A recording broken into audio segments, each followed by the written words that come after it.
नमस्कार दोस्तों। आप देख रहे हैं चटक पोस्ट और एक खास खबर जो हम सीधे खंगाल के लाए हैं इतिहास से।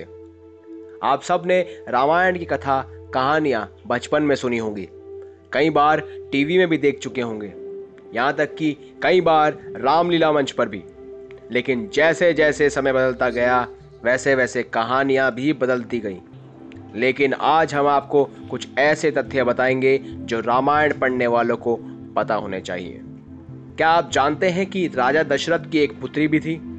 जी हाँ दोस्तों, भगवान श्री राम और उनके भाइयों के जन्म से पहले राजा दशरथ की और रानी कौशल्या की एक पुत्री थी जिसका नाम था शांता। राजा दशरथ ने रानी कौशल्या की बड़ी बहन वर्षिनी और उनके पति राजा रोमपत को शांता को गोद दे दिया था, जिसकी आगे चलकर तपस्वी ऋषि श्रृंगी से शादी हुई।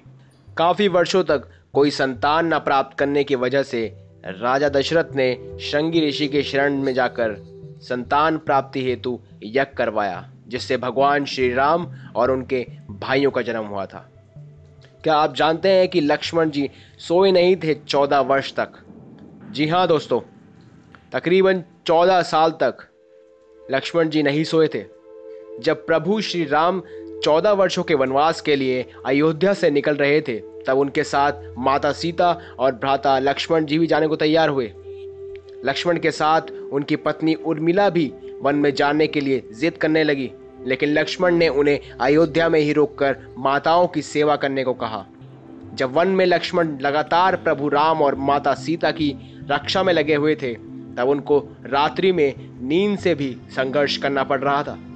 इसी परेशानी के हल के लिए लक्ष्मण नींद की देवी निंद्रा के पास गए। देवी निंद्रा ने उनसे कहा कि अगर आप ना सो सके तो आपकी जगह किसी और को सोना होगा। इस पर लक्ष्मण ने अपनी पत्नी उर्मिला का नाम दिया था। इसके पश्चात लक्ष्मण 14 साल तक नहीं सोए और उर्मिला उनकी जगह सोती रही।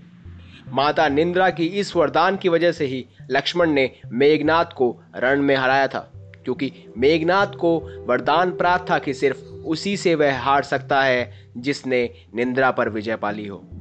दोस्तों, अगर आपको ये खबर पसंद आई हो तो इसे लाइक कीजिए, हमारे चैनल को सब्सक्राइब कीजिए